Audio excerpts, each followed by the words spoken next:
Looking outside, I saw a woman sizing my driveway as though she were organizing a theft.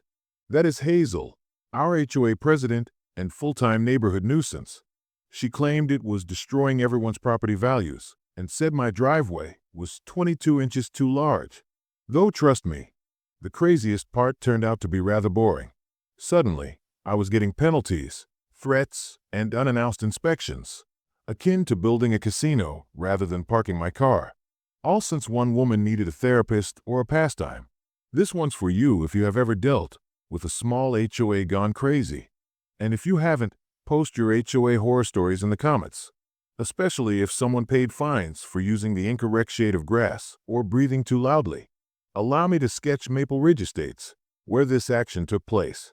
Designed back in 1994, it is a 47-house subdivision, the kind of area where individuals spend $200 a month in HOA fees for the advantage of having someone advise them on the color they might paint their mailbox.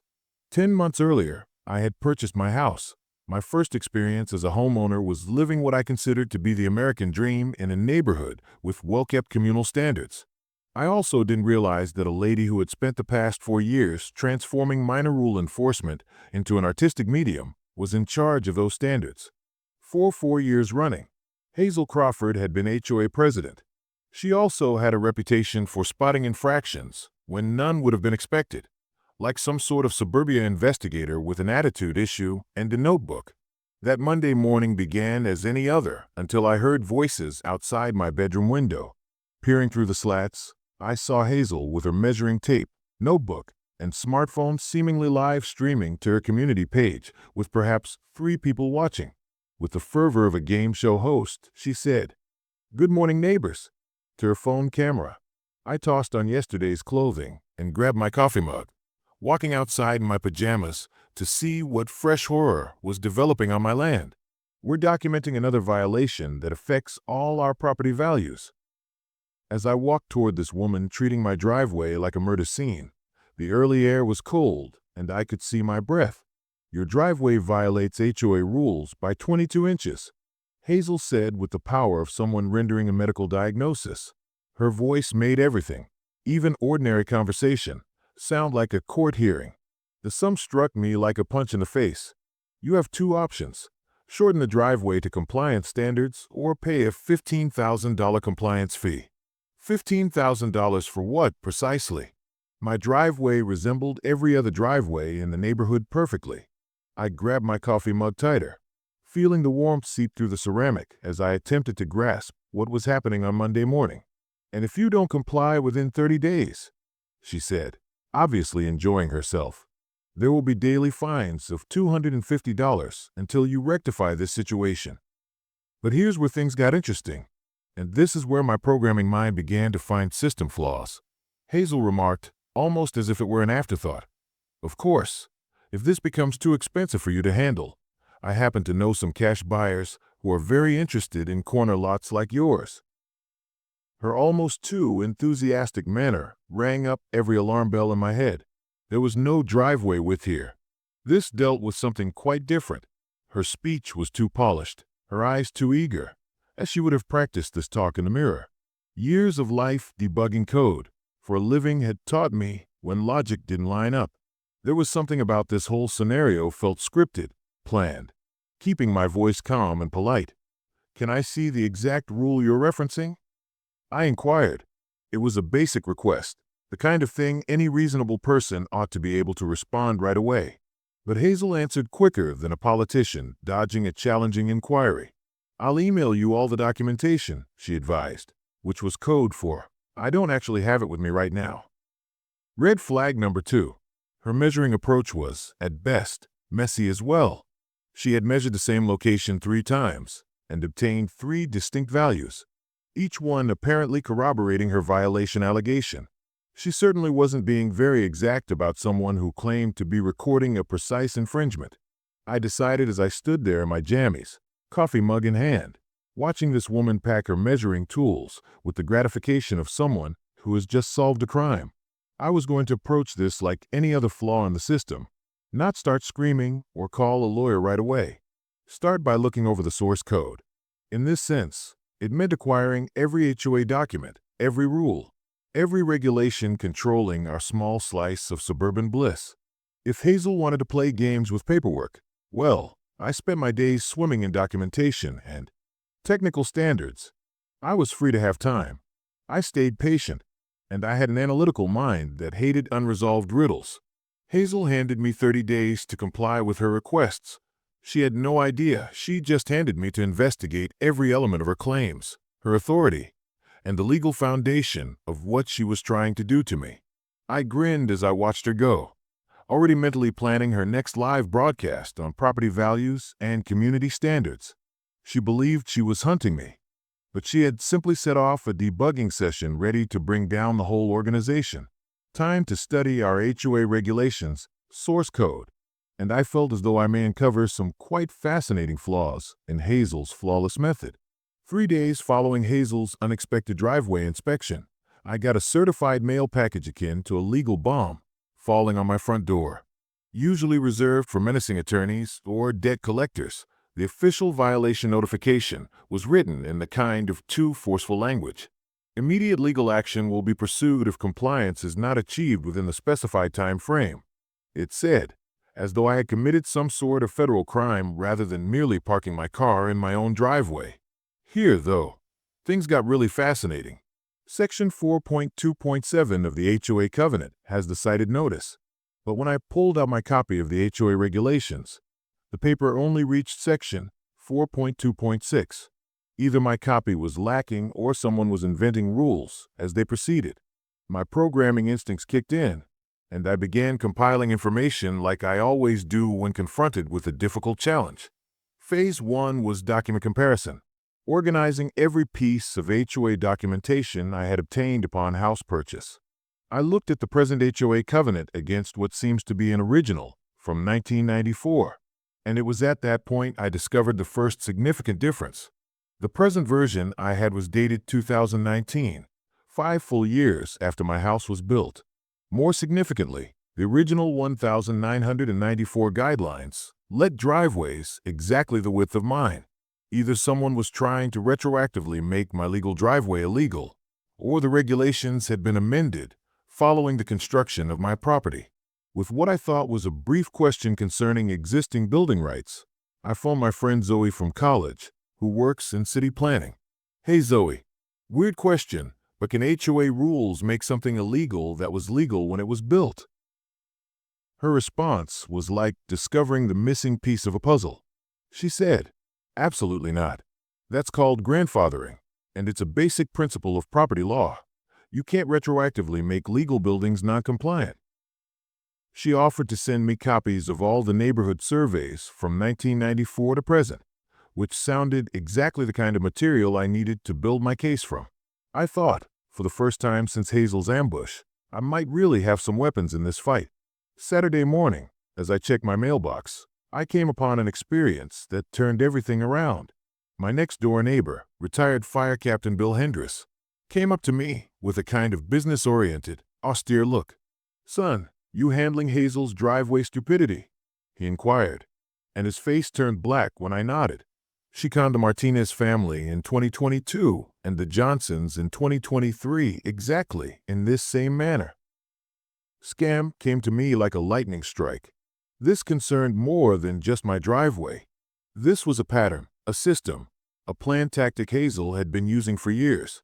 Bill introduced me to 2 families still residing in the area, and their experiences shockingly matched mine. Targeting the Martinez family for their fence height violation, which allegedly violates safety guidelines absent when they erected the barrier, was based on though their mailbox was the same color as 6 other residences on the street. The Johnsons received a complaint about non-regulation mailbox colors. In both cases, Hazel had progressed from polite reminders to official infractions to threats of daily penalties, generating so much stress and financial strain that both families thought about selling very seriously. The unifying connection was chilling. Hazel had mentioned casually in both cases knowing investors who might be interested in their homes. Spending thousands of dollars on pointless repairs to evade the daily fines, both families had finally decided to follow Hazel's orders instead of fight. Intrigued by Hazel's techniques, I set out some online investigation. Her community page, where she shared frequent updates on Maple Ridge community standards, and the material was revealing in ways she most likely didn't intend.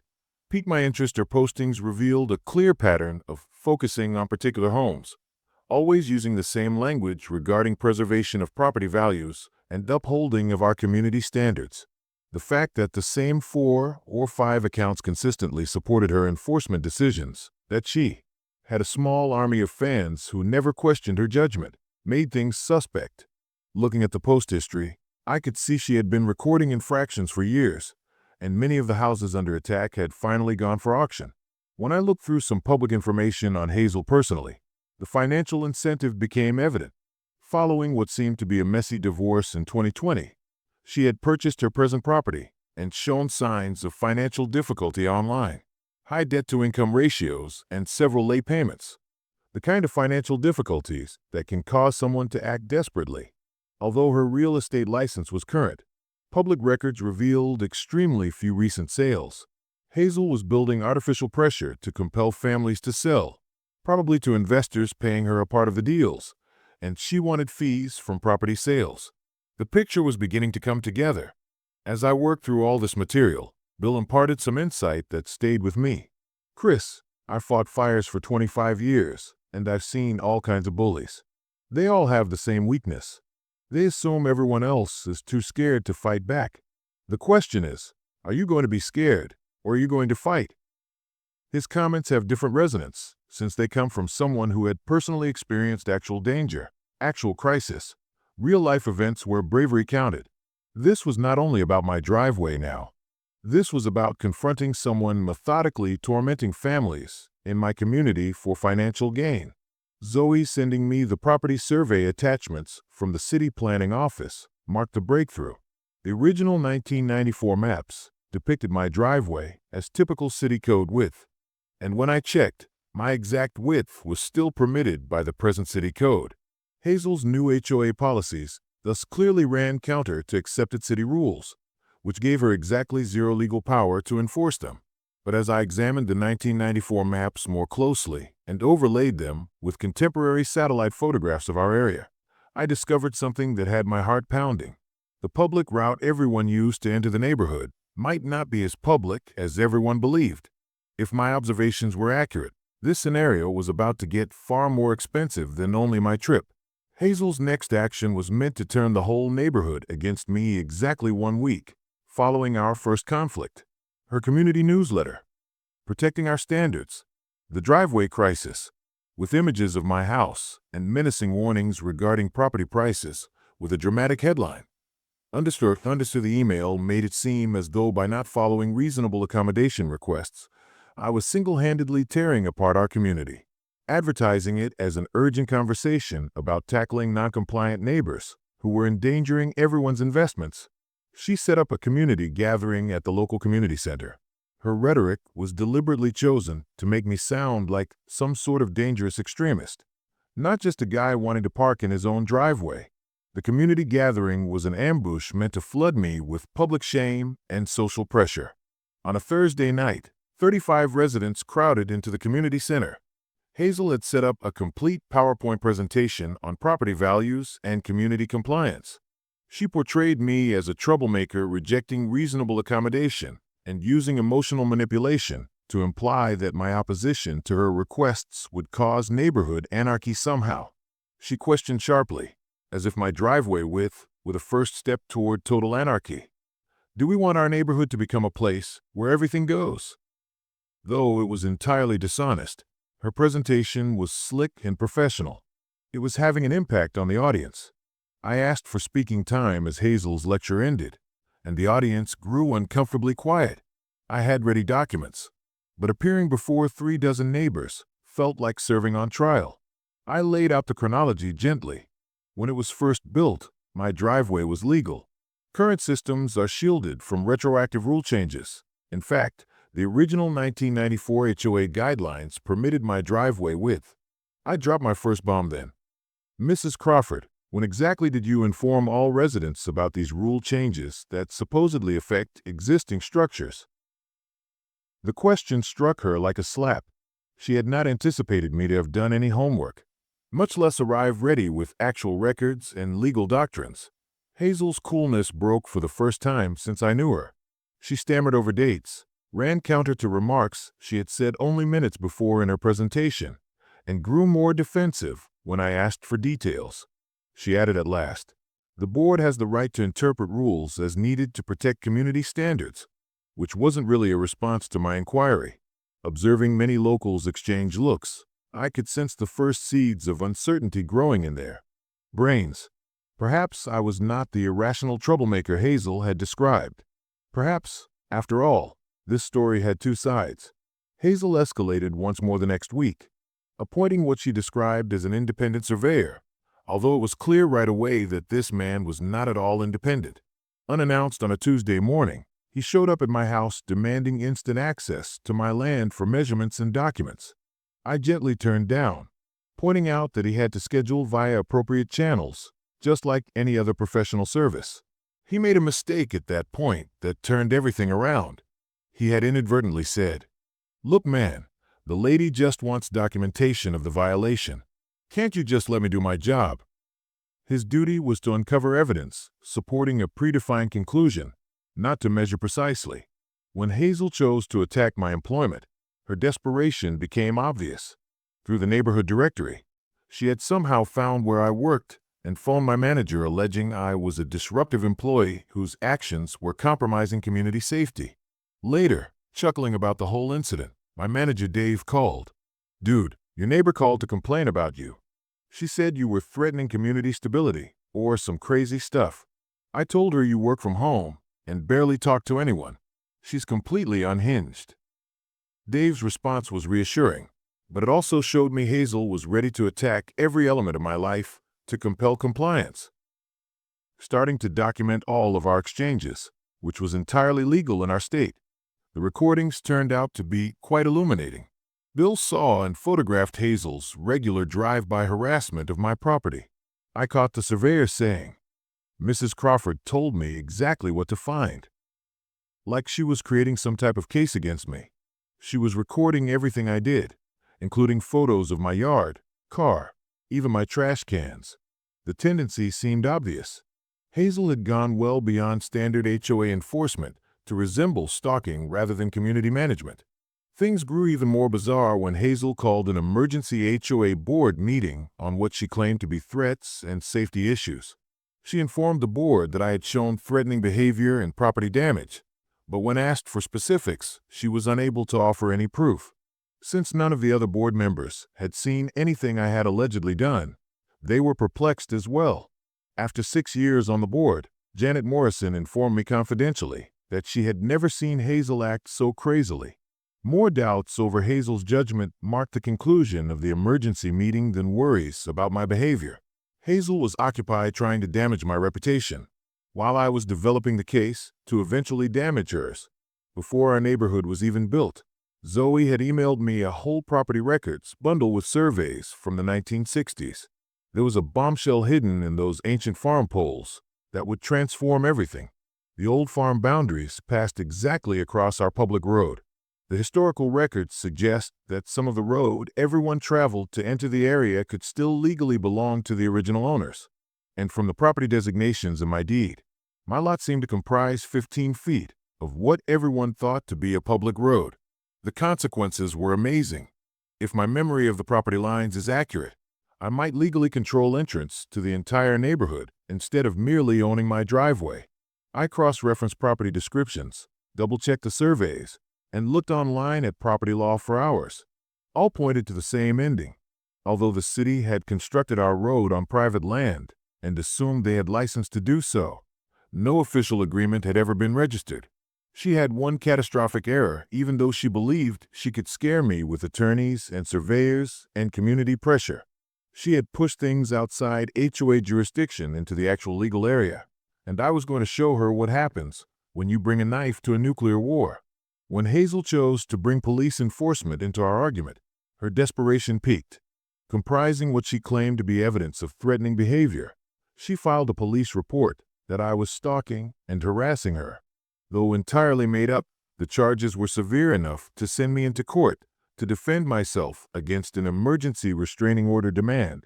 It was strange to be standing in that courtroom listening to Hazel's attorney present a list of allegedly transgressions. Her version of events holds that I was some sort of scary stalker tormenting her for weeks. She had actually started every single encounter between us. But right now she was presenting herself as the victim.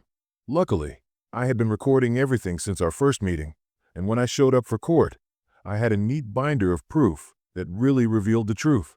I produced a comprehensive chronology demonstrating that Hazel had started all interaction and escalation, including records of her surveyor acknowledging bias and predefined findings. As the facts came out, the judge was clearly agitated, particularly when it became evident that Hazel's evidence was either entirely created or taken out of context. "Mrs. Crawford," the judge said at last, "this appears to be purely retaliatory, and I am concerned about the resources you're wasting with frivolous filings." The restraining order was dismissed with prejudice, meaning Hazel couldn't try again, and I left that courthouse officially validated of my right to investigate property boundaries. With the court's approval, I engaged a reputable surveyor advised by the personnel of the courtroom, and his results most dramatically validated my concerns. According to the official survey, I had a 15-foot stretch of what everyone called a public road. More significantly, we found nothing when looking through municipal documents for the legal permit agreement meant for road use. No easement, no right-of-way agreement, no legal paperwork allowing the city to construct a road on private land. It was the kind of bureaucratic control that results from tiny communities expanding rapidly and assuming documentation that should really exist. Hazel responded to court loss by going on a very public social media meltdown.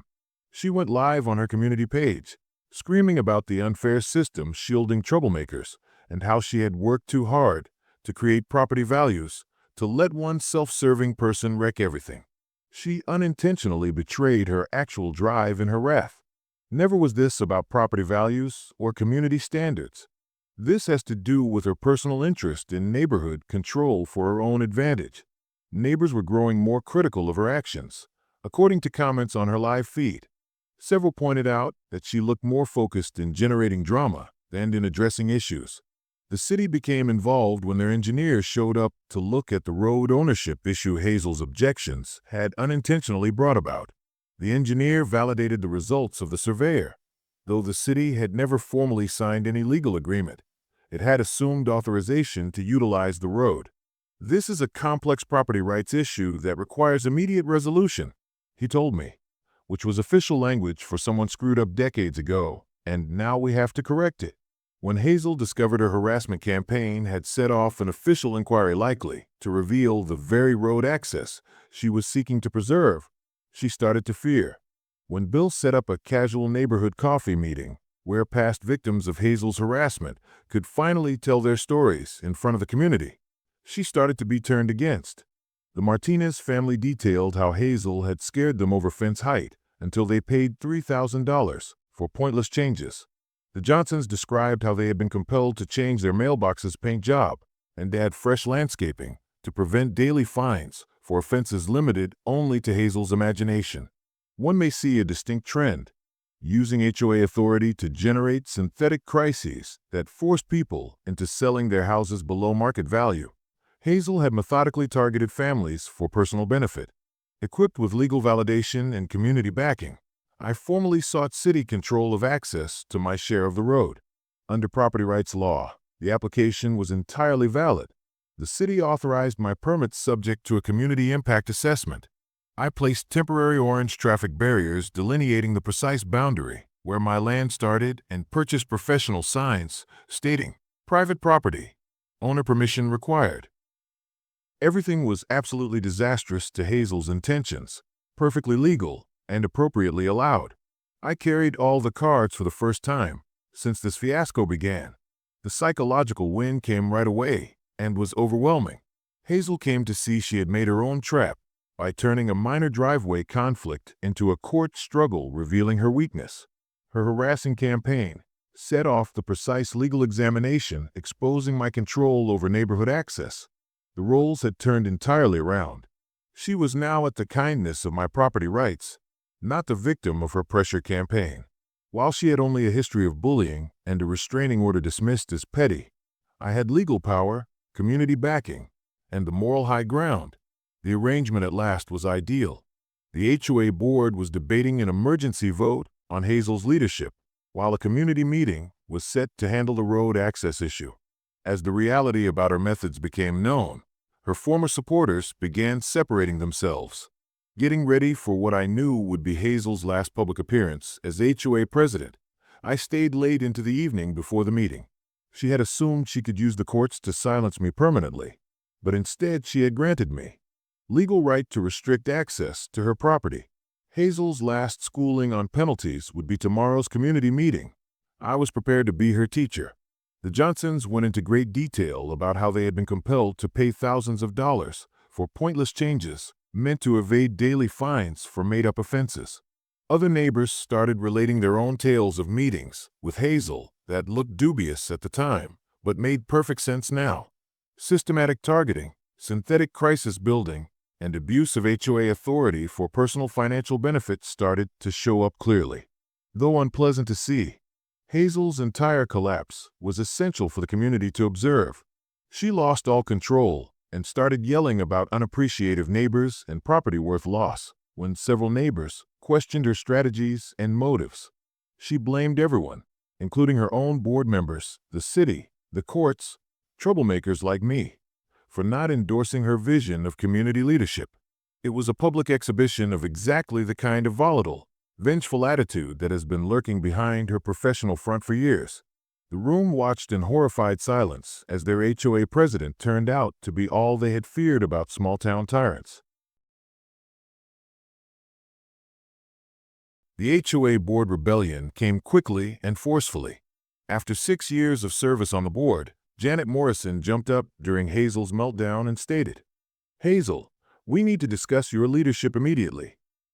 The seconded motion to remove her from the presidency came before she had even finished speaking. With just her own vote to support the retention of her post, the vote against Hazel was 4-1, witnessed by the whole community she had claimed to be defending. It was a public termination from the position of power she had exploited for years. There was just the right symbolism. The very individuals she had thought she controlled robbed the person trying to use authority to stifle opposition of that authority. Hazel was literally caught in her house, unable to legally leave without asking permission from the person she had spent weeks trying to destroy. The next morning, I followed the legal road closure approved by the city, installing professional barriers with proper permits and posting signs reading "Private property owner permission required for access." Every neighbor who inquired kindly allowed access, but Hazel had to phone me to get permission to leave her own property. The reverse of roles was total. The former victim now had complete control over his former tormentor, and the whole neighborhood saw the results of deciding on bullying rather than community service. 3 days after Hazel had been ousted from her HOA presidency and imprisoned behind my legal road closure, the phone call arrived on a Friday night. Her speech was hardly audible at all. Gone was the commanding presence and authoritative tone that had defined her contacts with every neighbor. "Chris," she called softly, "I need to talk to you. Can you please come over?" The word coming from Hazel Crawford was like hearing a foreign language. I agreed to meet, nevertheless, at my place, where the power dynamic would be absolutely evident. An hour later, she showed up at my front door, looking somewhat different from the woman who had measured my driveway 5 weeks ago. Hazel's look more aptly described her total defeat than any words could have. Her blazer was pricey and wrinkled. Her makeup lay scattered from tears. And in the strong light of my living room, the imitation designer jewelry she had included in her power costume seemed cheap and pathetic. Clutching a folder of papers, most likely including all the legal documentation she should have read before launching this war, she sat on my couch like a job applicant knowing they were not hired. "I have to explain what actually happened," she said. And Hazel Crawford was speaking the truth about anything. First, since I had known her, her harassment campaign was driven by more financial desperation than I had ever seen. She was overdue on her mortgage, buried in credit card debt from her divorce, and on target for foreclosure. Her real estate license, fell short of covering her escalating financial catastrophe. I thought if I could force some sales in the neighborhood, get some commission from helping families relocate, I could get back on my feet financially, she said. It was a confession that exposed the deliberate character of every infringement she had discovered, every family she had scared, every friendship she had damaged in search of money. The program was more sophisticated than basic harassment. Hazel had grown close to a number of real estate investors that focused on below-market acquisitions from distressed vendors. Through HOA infractions and daily penalties, she would generate artificial pressure that would make them feel as though they had no option but to sell fast in order to save ever-rising expenses. Hazel would get referral fees for bringing the investors the deals. They would swoop in with cash bids at 10 to 15% below market value. Thanks to pressure Hazel had purposefully generated, the Martinez family, the Johnsons, and at least 3 other families had been victims of this system, losing tens of thousands of dollars on their house sales. My terms for handling the matter were meant to guarantee justice and shield the society from more exploitation. Hazel would first publicly apologize at a community gathering, particularly noting her abuse of HOA authority and harassment campaign. Second, she would reimburse me $8,500 for time wasted handling her harassment, survey expenditures, and legal fees. Third, she would sign a behavioral contract pledging no more harassment of any neighborhood resident and accept a permanent ban from any HOA leadership post. Under Bill's direction and the new HOA board, she would eventually perform 40 hours of community service, aiding older neighbors with yard labor and house maintenance. Long-term community safety depended on careful negotiation of road access. I volunteered to provide the city with a permanent road use agreement so that everyone would have guaranteed access to their houses free from depending on my ongoing benevolence. The agreement would, however, contain particular restrictions. New HOA bylaws prohibiting selective rule enforcement, a protection clause letting any resident contest infractions with independent review, and a transparency requirement for all enforcement activities. The aim was to design a structure wherein no future HOA leader may misuse their position the way Hazel had done hers. 1 week later, at another packed community gathering, the public apology ceremony took place. But this time the public attitude was very different. Rather than Hazel's theatrical performance meant to turn neighbors against one another, this was a community's healing and accountable moment. Reading a prepared statement admitting her guilt, Hazel particularly apologized to the Martinez family, the Johnson family, and me for the financial damage she had caused as well as for harassing. I abused my position as HOA president and harmed my neighbors for personal financial gain, she continued, her voice cracking with genuine, first-time emotional resonance since I had known her. To see the communal transformation that followed was amazing. With unanimous support, Bill was chosen as the new HOA president, and the emphasis turned right away from minor enforcement to real community betterment. The new board planned the first community social gatherings spanning years and set unambiguous, equitable policies applicable to everyone, as word of the sensible HOA governance that made Maple Ridge an attractive place to live rather than a location people wanted to flee from spread. Property values steadied. The neighborhood had come to understand that mutual respect and cooperation define collective strength rather than one person's need to dominate everyone else. Hazel's fallout went much beyond the current circumstances. Her real estate license was suspended while a state ethics probe was underway, probably leading to permanent revocation. The charges of harassment and fraud against her would accompany her to any future job in real estate or property management. Unable to deal with the ongoing humiliation of living among neighbors she had betrayed, she put her house up for sale within 30 days of the public apologies and started preparing to state. Now a victim of the exact system she had sought to profit from, the lady who had tried to drive others from their homes was leaving on her own. Starting weekly, Know Your Property Rights seminars. Local attorneys assist neighbors in knowing HOA restrictions and how to properly object. It was my means of ensuring no one else would be blindsided as we were. 6 months following Hazel Crawford's last loss, I was sitting on my front porch sipping morning coffee when the mail carrier delivered an official-looking envelope from the city attorney's office. My first assumption was that some loose ends in bureaucracy needed tying off. But what I discovered when I opened it made me smile. Hazel was complaining formally, contesting the city's assertion that some of our road was private property. She was still attempting to turn the very discovery that had brought her reign of terror under control even in defeat, even after moving 200 miles away. The letter seemed to be a last gasp from someone unable to believe her victims had fought back and thrived. But it also made me realize some people never know when to stop excavating. From a neighborhood governed by terror, Maple Ridge Estates has evolved into a real community based on mutual respect and fair government. Bill's leadership as HOA president was exactly what Hazel had been trying to be: open, consistent, and focused on really assisting neighbors instead of dictating behavior. Instead of kangaroo courts whereby residents were surprised with surprise violations, the monthly HOA meetings have evolved into cooperative talks about community improvement projects. As news of our sensible HOA governance, which drew families seeking a place to start a life instead of walking on eggshells, property values had not only stabilized but also been rising. Our conflict had an effect outside of Maple Ridge. 3 surrounding towns embraced the Maple Ridge model with fresh openness policies, and the city started looking at other areas for comparable legal land use problems before they descended into full-fledged disputes. The last chapter Hazel wrote followed exactly the expected outcomes.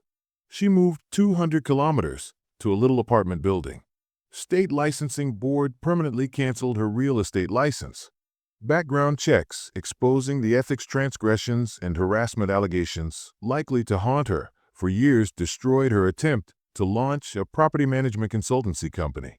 The ultimate irony was exactly that. The woman who had spent years managing other people's housing circumstances was suddenly a tenant with little control over her own living conditions, subject to the whims of a property management firm, most likely less concerned about her personal needs than she had cared about her neighbors. Everyone, including myself, had been astonished by my own change from quiet homeowner to community activist, with requests from other areas suffering HOA abuse. The monthly property rights for ordinary people seminars I held had grown popular enough to extend citywide. Rather than costly court fights, I had assisted 12 families in resolving similar conflicts by teaching their legal rights. The Peterson family success narrative is my favorite, as their HOA wanted to have them take down a wheelchair ramp against design guidelines. Equipped with knowledge of disability rights and appropriate legal processes, they not only maintained their ramp, but also got their HOA to pay for professional landscaping to seamlessly complement their house. My growth as a community leader has been much enhanced by Bill's mentoring, and his leadership style became the guide for what the HOA government ought to look like. Unanimous votes helped him to be elected for 3 straight terms. There were no harassment allegations recorded during his whole tenure.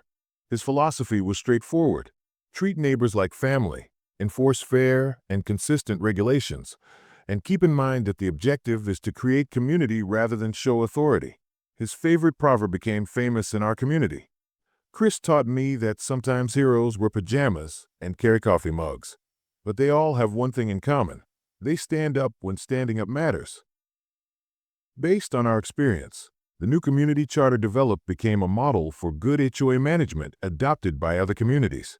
Transparency rules for all enforcement proceedings, protection of current buildings from retroactive rule changes, an independent appeal system for any violations, and an annual education mandate concerning property rights comprised the Maple Ridge Fair housing standards. Most importantly, it created the idea that HOA authority exists to benefit the community rather than to provide any one person dominion over the life of their neighbors. Given Hazel's assertions that my rejection would wipe out everyone's investments, the property value vindication was very fulfilling. Professional assessments revealed that Maple Ridge homes were now valued 3% higher than similar homes in other areas, mostly due to our stellar reputation for fair government policies. Since I had bought it, my own house had appreciated $23,000, making it the best investment I had ever made, even before considering the personal development and community ties that resulted from standing up for what was right. Our story's educational value transcended property rights into more general teachings about civic participation and personal responsibility. Several law schools now incorporate our case study. effective self-advocacy in property rights conflicts. In a property law textbook to educate students the value of documentation, correct legal procedures, and community organization. My unofficial motto became, "Don't let official titles intimidate you from defending what's legally right." And it spoke to people dealing with all kinds of institutional intimidation outside of HOA problems. Though there had been justice in seeing Hazel pay for her deeds, my own gratification was not about retribution or humiliation. Knowing that I had safeguarded not only my own rights, but also those of future occupants who would never have to deal with the kind of harassment our area had seen under Hazel's control, brought true gratification. Every family that settled into Maple Ridge would inherit the communal spirit and protections that had developed from confronting a bully who believed her status bestowed upon her infinite authority over the life of other people. Over 150 people attended our first annual Thanksgiving feast in the community park, a degree of neighborhood involvement not conceivable under Hazel's contentious leadership. Although Bill gave me a Community Champion Award, the true value was witnessing families from all walks of life interacting and laughing together, children playing as parents scheduled future neighborhood development projects. I knew I had discovered a home, not only a house in Maple Ridge. More importantly, though, I had helped build the kind of environment where everyone felt comfortable. What I discovered transcends conflicts about HOA policies. Knowledge is useless without bravery. Justice only results from a community refusing to remain silent. Unchecked, power is only temporary, but the thing that endures is responsibility. If you believe this is the last time Hazel caused a disturbance in our area, well, let's just say you should wait until you learn about the Halloween event and the unresolved fence issue. That is a tale for another day, though, since some people truly never know when to stop excavating their own graves. I never imagined I would find myself highlighted in a property law textbook, especially not while sporting my preferred t-shirt with "I avoid warranties." But then I was the quiet software developer who unintentionally turned into a case study in response to institutional bullying. Sometimes I wonder what more influences our property values: clear, fair HOA governance, or the community reputation our former HOA president once got legally banned from leaving her house without permission. Sitting on my front porch this morning, I had the same coffee mug I used 6 months ago as Hazel Crawford measured my driveway in an attempt to drive me from my house. She measured this driveway 6 months earlier in order to evict me. Today I measure it once more, not because I have to, but rather to remind myself that nobody else should ever have to leave their house when someone with a title believes they have unrestricted influence over the life of another. Hazel Crawford felt she could force me from my ideal house and seize my driveway. She unintentionally, however, taught an entire community the value of confronting bullies and defending one another against misuse of authority. Sometimes the best payback is making sure the destructive behavior never occurs to anyone else. It is not getting even. And occasionally, especially when they choose to apply their silence for justice rather than personal benefit, the quietest person in the room truly does wield all the power. Remember these important things if you are dealing with HOA harassment or any type of neighborhood bullying. Document absolutely everything. Know your legal rights and don't hesitate to investigate them closely. Never let someone threaten you from defending your house and family. More potent than anyone's attitude, formal title, or pressure to submit are your legal rights and property deed. Post your own HOA horror tales in the space provided for comments. And never forget that often defending yourself means defending everyone else who follows you. That's it from HOA Journal, but don't travel far. You are ready for much more drama, twists, and amazing tales